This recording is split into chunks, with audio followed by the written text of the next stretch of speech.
entendo que é necessário lembrar que o objetivo da carta de Paulo às igrejas era fortalecer o vínculo daqueles que estavam lá, torná-las aptas para que pudessem ter uma caminhada com Cristo duradoura e permanecer com o Evangelho na terra até que chegasse até os dias de hoje.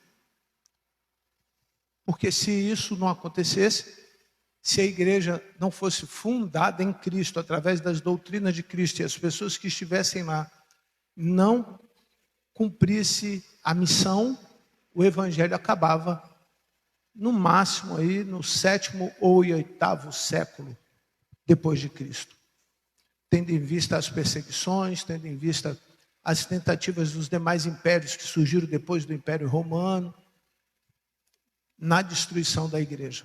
Mas o apóstolo Paulo, numa visão espiritual, iludido muitas vezes pela natureza humana, ele não deixou escapar nenhum detalhe nas suas cartas. O segundo maior teólogo da Bíblia, podemos assim afirmar, o primeiro Jesus, depois pode-se considerar o apóstolo Paulo. E ele fala à igreja, e o objeto das suas cartas é a igreja.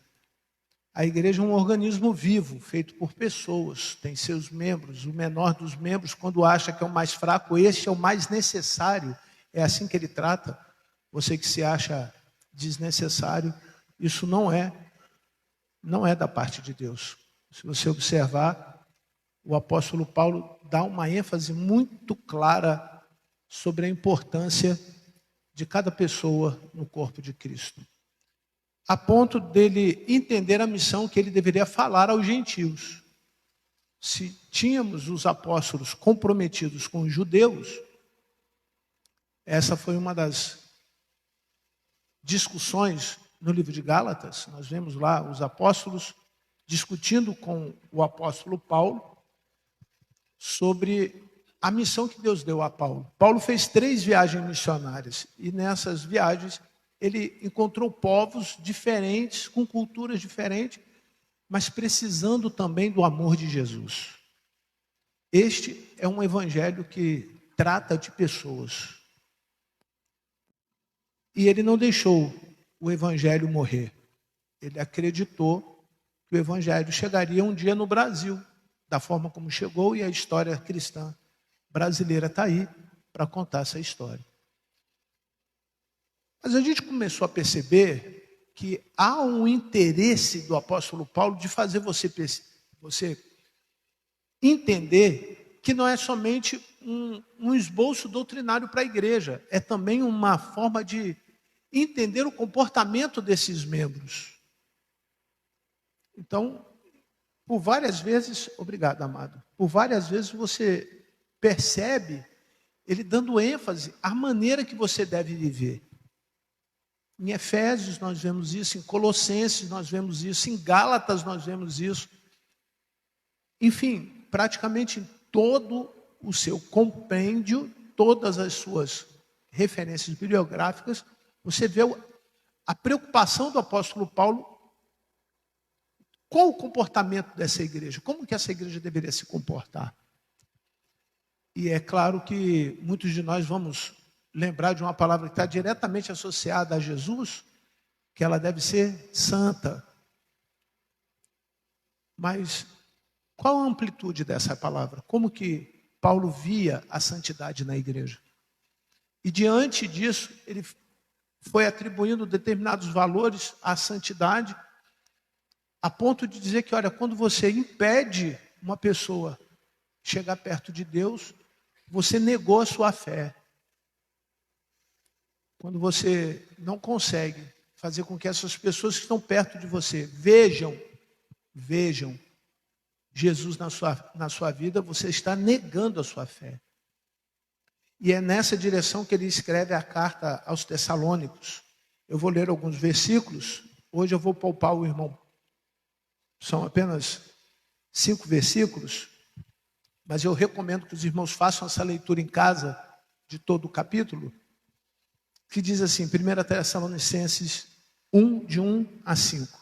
Paulo, Silvano e Timóteo, a igreja dos Tessalonicenses, em Deus Pai e no Senhor Jesus Cristo.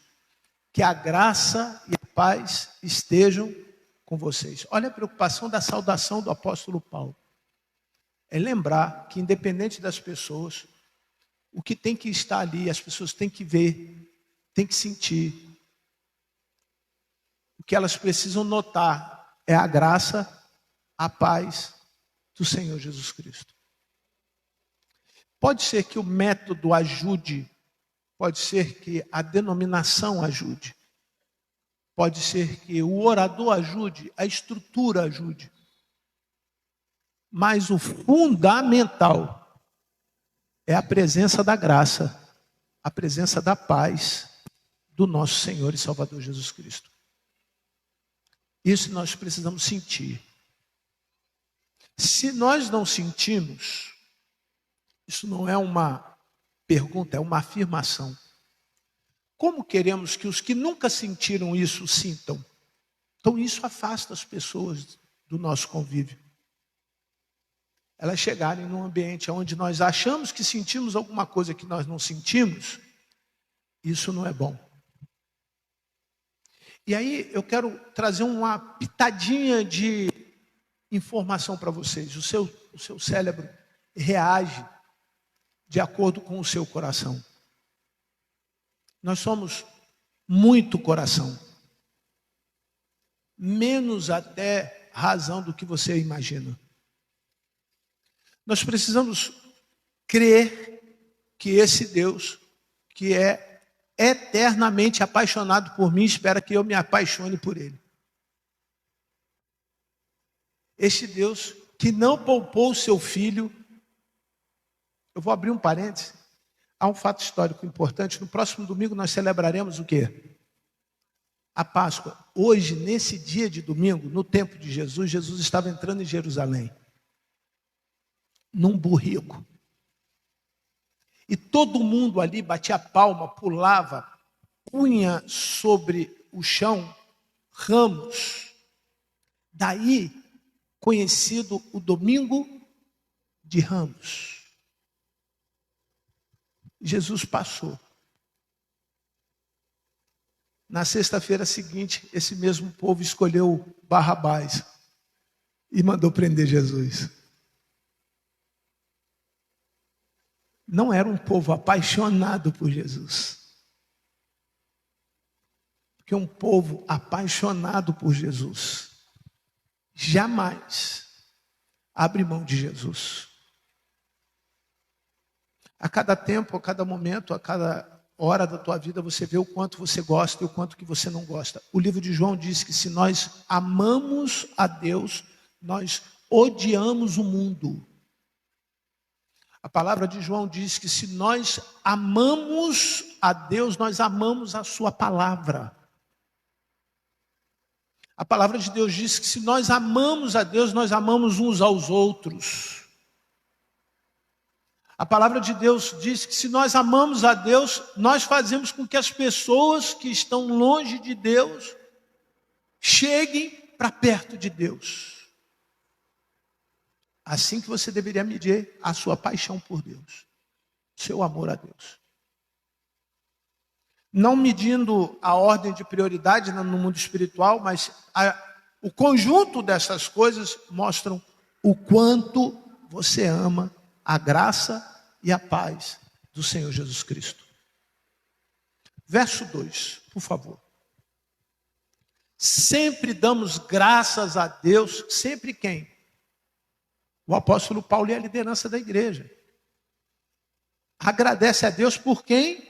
Por todos vocês. Agora que é a parte interessante. Leiam comigo, por gentileza. Fazendo menção de vocês em nossas orações, sem parar. Quem é apaixonado, não para. A pergunta de uma maneira muito direta, e essa manhã eu tenho algumas perguntas para que você possa fazer uma reflexão. E essa reflexão vai nos levar ao primeiro ponto da tese da mensagem desta manhã. Se eu digo que sou apaixonado por Deus, E entendo que eu faço parte dessa família espiritual que Deus me deu agora. Será que eu tenho cuidado dela? Será que eu tenho estado com ela? Será que eu tenho dado relevância a ela? A família espiritual, a sua igreja é uma família espiritual, dada por Deus para que você tenha relação com Deus. Essa comunhão faz parte do plano de Deus para a minha vida e para a tua vida. Isso abastece as nossas emoções. Isso faz fortalecidas as nossas emoções. Durante a semana as pessoas nos sugam toda a nossa alegria, a nossa paz, a nossa paciência, o nosso desejo de fazer as coisas certas. Por essa convivência com isso, Deus deixou a igreja para tornar possível esse momento de reabastecer esta comunhão, que é uma palavra que Paulo ressalta no versículo 5, mas eu vou chegar lá. Então a pergunta é a seguinte: esse evangelho anunciado para você, de uma igreja apaixonada, você vê hoje, aqui, pessoas apaixonadas por Cristo? Eu muitas vezes penso que é mais fácil você ver esse comportamento em coisas. A gente consegue transferir amor, sentimento para coisa. Tem gente que ama tanto coisa e não consegue amar pessoas. Pastor, porque coisa não me ofende, coisa não me perturba, coisa não perde a paciência comigo, nem o meu pet. É mais fácil nós vermos pessoas tratando com mais gentileza, mais carinho, mais amor, mais dedicação, um cachorro do que pessoas. Eu quero só lembrar vocês que no final dos tempos, quando vão se aproximando os dias em que Jesus vai voltar, o amor da igreja vai acabar. O amor de muitos vão esfriar. Mas eu não posso deixar de dizer isso para você. Isso não pode acontecer com você.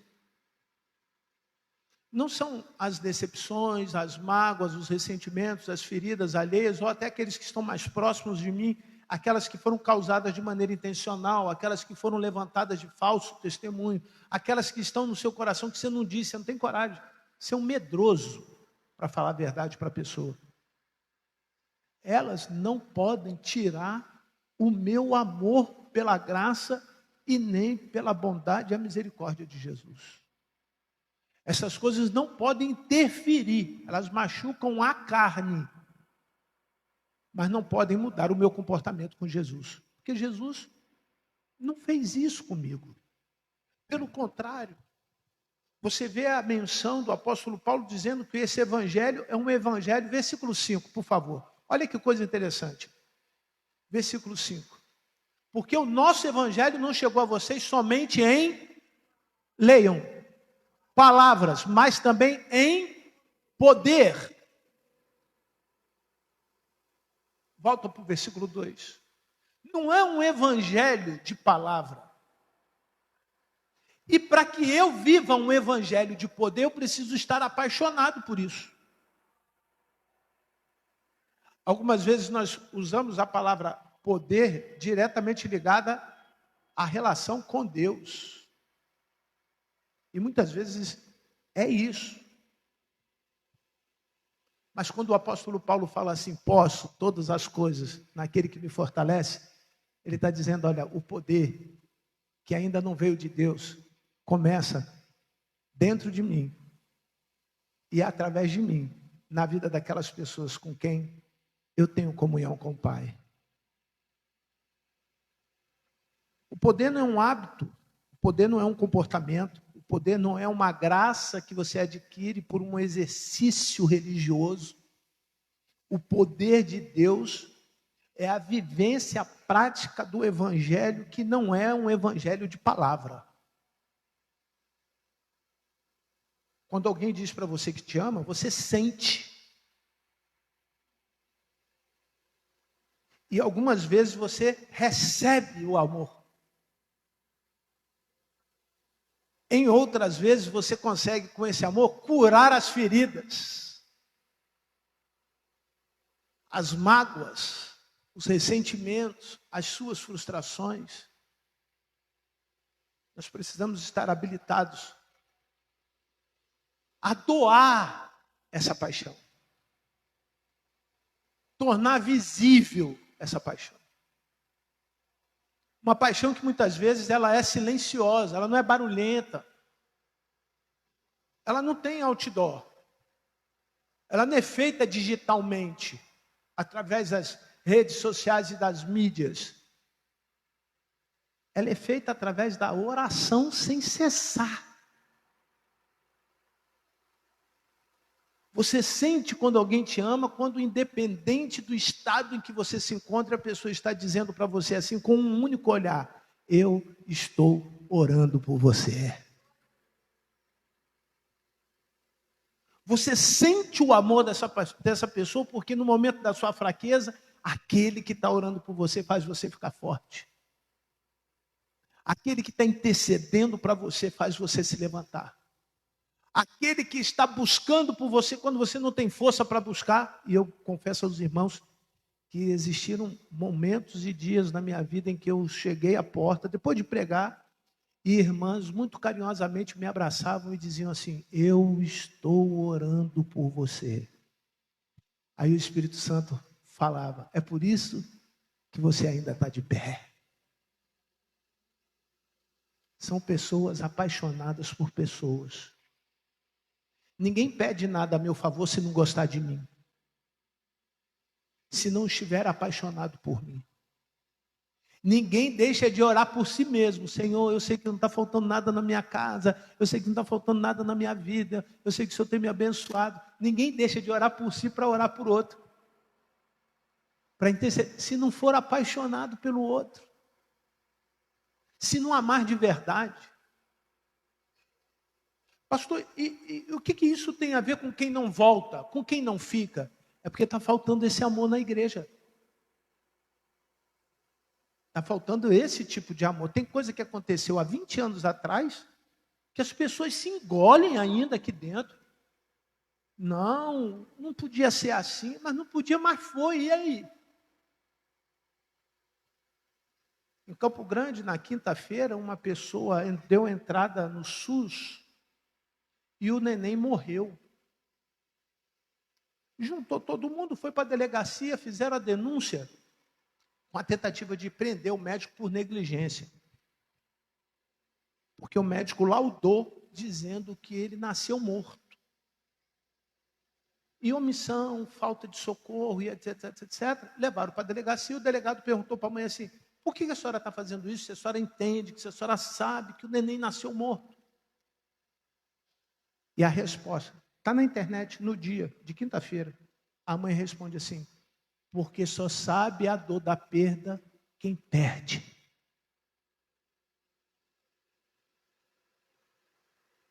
Só sabe a dor que você perde, que você sente quando você perde, porque você que perde. Cada vez que as pessoas entram aqui e não conseguem sentir o poder de Deus, nós perdemos a oportunidade de mostrar a graça e a paz do nosso Senhor e Salvador Jesus Cristo para elas. Nós precisamos orar mais, não é uma falácia. Vou trocar a palavra, porque tem gente que não entende isso. Porque algumas vezes as pessoas confundem a palavra com o conceito, e o conceito não é o que está sendo dito. Quando nós fingimos fazer alguma coisa por uma obrigação, isso é hipocrisia. Então nós precisamos deixar de ser hipócritas. Só fale para a pessoa que está perto de você que você estiver orando por ela, quando você estiver orando por ela. Não fale assim: eu estou orando por você, eu te amo. Se você não ama, não fale. Se você não estiver orando, não fale. Porque isso você vai estar enganando a pessoa. Ela vai se sentir amada, e a hora que ela precisar ser amada, você não vai ter estrutura emocional para amá-la. Porque a hora que você errar com ela, ou ela errar com você, você para de orar e para de dizer que a ama. O que Paulo está dizendo? A graça acaba quando alguém faz alguma coisa contra você. A paz acaba quando alguém te atinge. A vontade de orar pelo outro passa quando alguém faz alguma coisa de ruim para você. Você precisa amadurecer, meu irmão. Porque não teve pecado maior do que o meu, que levou o nosso Jesus para a cruz. E não tirou Jesus da cruz por isso. Jesus não saiu de lá por isso. Ele entregou o seu amor na cruz por mim e por você. Esse é o convite do apóstolo Paulo para a igreja. Você quer o evangelho de verdade? Volta ao versículo 5. Não parece que isso está lá, né? Mas as pessoas, quando leem, conseguem entender. O evangelho é isso. Boas notícias. Mas toda boa notícia tem preço. E o preço foi pago de uma maneira em que muita gente, as pessoas não querem pagar. Não chegou a vocês somente em palavras, mas em quê? Em poder. Imagine uma igreja se amando. Se amando, de verdade. Tem alguém doente? Nós estamos orando, uns pelos outros. Aí Deus cura. Tem alguém desempregado, passando necessidade? Nós estamos orando, uns pelos outros. Deus dá um emprego. Tem alguém passando dificuldade emocional em casa, relacional, comportamental? A igreja orando, intercedendo. Orando, não é falando, comentando, nada disso, é orando. Aí tem poder. A oração tem poder. A igreja tem poder. As pessoas vêm e sabem que quando chegamos aqui nós estamos vivenciando isso. Senão, é uma falácia. É uma verdade que nós não praticamos, uma hipocrisia. A segunda coisa que eu quero dar testemunho nessa manhã, através do que Paulo ensinou à igreja em Tessalônica, volta, por favor, ao versículo 2, por gentileza. Se no 1 nós vemos o testemunho de Cristo, o conhecimento da graça e a obediência à palavra de Deus, compreenderam? Repitam comigo, testemunho de Cristo, conhecimento da graça e obediência à palavra, e isso é igual a poder. Pastor, eu quero um lugar onde eu receba o poder. Testemunho de Cristo, conheça cada dia mais a graça e obedeça a palavra. Vai fazer o quê? Ter poder. Vai ter poder. Agora o verso 2 diz assim: sempre damos graças a Deus por vocês, fazendo menção de vocês em nossas orações e sem cessar. Verso 3.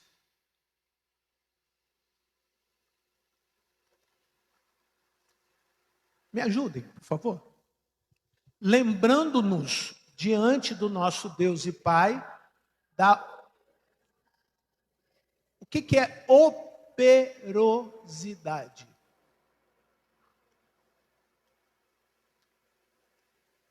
Opera. Como que opera a fé de vocês? Como que funciona a fé de vocês? Como que vocês usam a fé de vocês? Opera. Como que está acontecendo isso no seu dia a dia? Está entendendo, amado? Uma pessoa que é apaixonada por Deus tem uma fé que funciona. Vou repetir. Para minha fé funcionar, eu preciso estar apaixonado por quem? Por Deus. Quais foram os elementos que eu dei como característica mínima para uma pessoa apaixonada por Deus? Testemunho de Cristo, conhecedor da graça e obediente o quê? Ah, legal. A fé funciona. Pastor, às vezes eu oro e acho que a minha oração não funciona. Ou então, aos mais antigos na fé, pastor, queria ter uma experiência diferente na minha oração. Parece que não muda, não funciona. Se está acontecendo isso com você, parto da primícia, ou seja, do início, de que falta testemunho. Nem sempre a falta de testemunho é porque você está em pecado. Pode ser que você esteja cansado de falar para as pessoas as mesmas coisas. É a fé estática. O que é estático? Parada. Só funciona aqui. Saiu daqui, não funciona. Você consegue sentir Deus aqui. Você consegue adorar aqui. Você consegue ouvir o Espírito Santo aqui. Saiu daqui, não funciona. O que é uma fé dinâmica? Além daqui, além de Jerusalém, os confins da terra. É o evangelho pleno. É o poder absoluto. Não há nada que se meta no meio disso. Pastor, estou passando pela prova, mas a fé está funcionando. Pastor, lá em casa está todo mundo desempregado, mas a fé está funcionando. Pastor, minha mãe está doente, mas a fé está funcionando. Pastor, um irmão me perturbou e eu perdi a graça com ele, mas a fé está funcionando. Pastor, pense numa hipótese. Hipótese é algo que possa acontecer de verdade, mas que não aconteceu, que você somente pensou. Pensa, pensou, mas a sua fé precisa estar funcionando. Se você não tiver com a sua fé funcionando, basta, vou repetir, um grãozinho de areia, você deixa o caminho de Jesus. Basta um único, simples não na tua vida. Há 2 semanas atrás eu fiz um pedido ao Senhor. E 1 semana depois Ele disse não para mim. Eu não gostei do não de Deus. Eu falei isso para Deus. Senhor, eu não quero o teu não. Diante do não de Deus, algumas coisas foram acontecendo que, por conhecedor da palavra, e eu espero sempre usar a palavra para alentar, confortar o meu coração, porque eu estava triste. Deus falou assim, exatamente assim: cuida do teu coração, porque o teu coração precisa ser cuidado.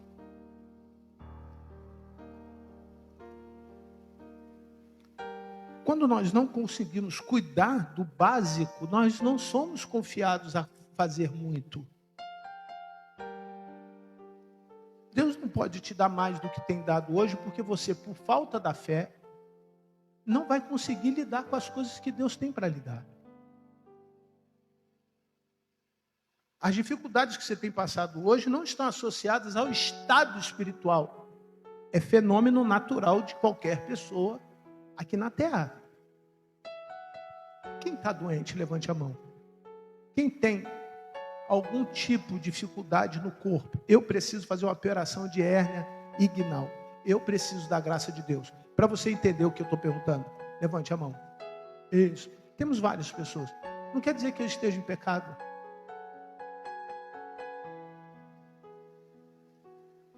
Você consegue entender isso? Quem tem uma conta para pagar amanhã igual eu? Tem, pastor Luiz? Tem não? Já pagou? Só no outro mês, né? Está tudo pago. Graças a Deus. Mas tem, mês que vem tem, não tem? Mas tem. A gente tem conta. Sempre tem. É porque está em pecado? Não. Quem tem uma dificuldade em casa relacionada aos seus filhos, que você gostaria que ele levantasse, arrumasse a cama, escovasse os dentes, lesse a Bíblia, e nem acabei. Jogasse o lixo do banheiro fora, tomasse café, tirasse o copo da mesa, botasse dentro da pia, passasse uma água, botasse no escorredor, botasse a roupa, sem precisar que a mãe ou qualquer outra pessoa fosse lá. Quem gostaria de um filho assim? Mas por eles não fazerem isso, eles estão em pecado? Você está em pecado? Não.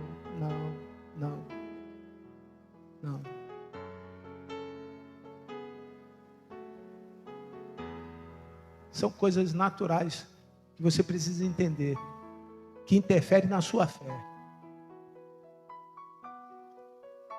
Essas coisas tiram a sua graça e a sua paz. Você levanta num estado emocional tão agitado, que se você medir naquele momento, a tua glicose está alta, teu coração, as suas batidas cardíacas estão alteradas, a sua pupila está dilatada, você já está louco para tacar pedra, fogo, panela, em qualquer um que aparecer perto de você. O gato te irrita, sabe que o gato é um animal carinhoso, né? Passa, vem, e você faz logo assim o gato. Pastor, o que é isso?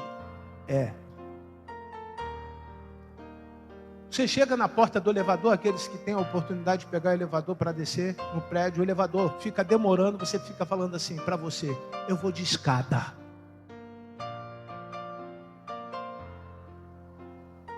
O elevador chegou, tem 9 pessoas, cabem 10, mas se você entrar, ela não fecha a porta, sabe aquele limite? Sabe o limite? 1.600 quilos, você sabe que ali não tem 800, mas por uma questão de segurança, você seria o 10º a entrar no elevador. O elevador não fecha. Ou seja, você tem que esperar mais. E a sua irritação continua. A sua irritação continua. A sua irritação continua a ponto de paralisar seu intestino. Você já não vai ao banheiro há uma semana por causa disso. Você não consegue mais beber água há uma semana por causa disso. Você não consegue mais digerir o alimento uma semana. Você não consegue dormir mais uma semana por conta dessas coisas.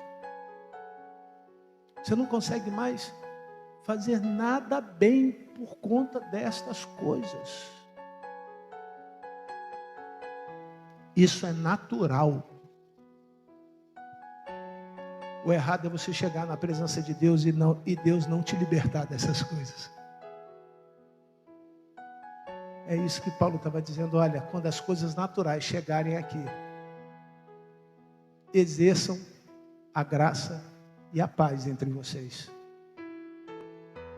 Porque vai chegar gente que ficou um mês sem ir no banheiro.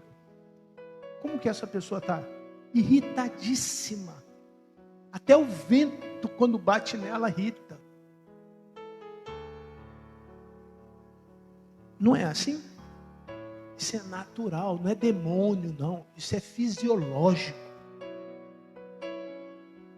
Mas qual é o papel da igreja? Orar sem cessar. Nós mostrarmos que temos um amor e compaixão por ela. Nós intercedermos ao Senhor para que a graça e a paz do Senhor estenda ao coração dela, para que ela continue praticando a sua fé, colocando cada dia a sua fé em prática. Entende a pergunta que o pastor faz durante a semana? Que é uma luta. Ler um versículo por dia, como é difícil. E fica ele lá vendo, certamente ele puxa a lista, viu que eu não fiz, eu estou atrasado, 4, 5 vezes que eu não vejo. Aí eu vou de noite, vejo que eu não estou, faço aqueles 4, 5 de uma vez. Preocupado não posso deixar de ler, eu não posso deixar de fazer, Deus vai me punir. Isso é natural. Isso é natural. Mas o Evangelho vai além do natural. E é o que eu convido a igreja a viver. É o que os líderes da sua igreja convidam você a viver. É o que o apóstolo Paulo falou. Olha, quando você tem uma vida comprometida com Cristo, tem entendimento da graça, é obediente à palavra de Deus. Versículo 5. E já convido o Ministério de Louvor para nós cantarmos.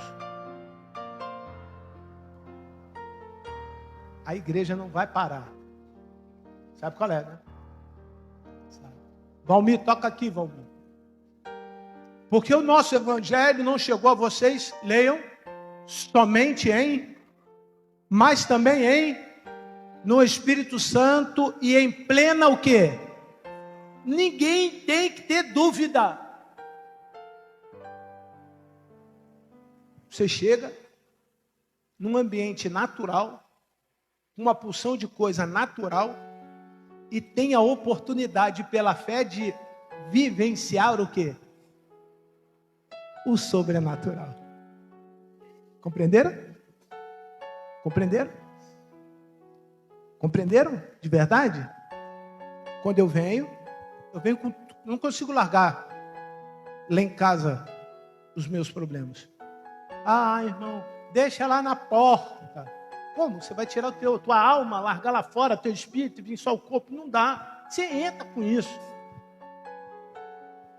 Você está aqui preocupada, com o coração ardendo, preocupado com a chuva, preocupado se sua casa, o telhado não vai voar. Eu recebi uma mensagem ontem de uma pessoa que mora em Xerém. E triste, ela falou assim: pastor, já é a segunda vez que eu perco a casa. Já é a segunda vez que ela tem que mudar, porque a água sobe mais de 2 metros dentro, perde tudo. Entende o que acontece? Aí essa pessoa vai para o culto, domingo de manhã. Ela está destruída. Ela está machucada.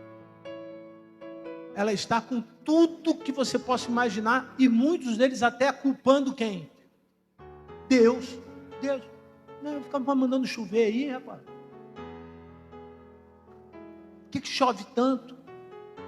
Engraçado, quando nós estávamos... Engraçado não, né? Porque é uma reflexão minha. Quando nós estávamos cantando Faz Chover, na última vez que teve esse...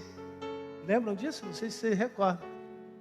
Esses fenômenos naturais que trouxe chuva. Petrópolis, no Alto Independência, já morreram 7 pessoas. Outros lugares que eu poderia citar para vocês aí, que a Defesa Civil já anunciou. E nós cantamos aqui, faz chover. Aí passa alguém lá fora, não entende. Não é? É. Porque os que estão lá não têm o mesmo espírito dos que estão aqui. Os que estão aqui, essa fé tem que trazer as coisas do natural para o sobrenatural. Quantos creem que pela fé coisas sobrenaturais podem acontecer neste lugar? Louve ao Senhor por isso, louve ao Senhor. Diga ao Senhor, obrigado, Senhor.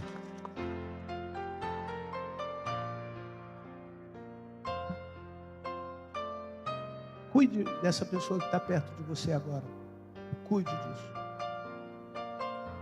E vocês sabem muito bem qual foi o nosso modo de agir entre vocês para o próprio bem de vocês.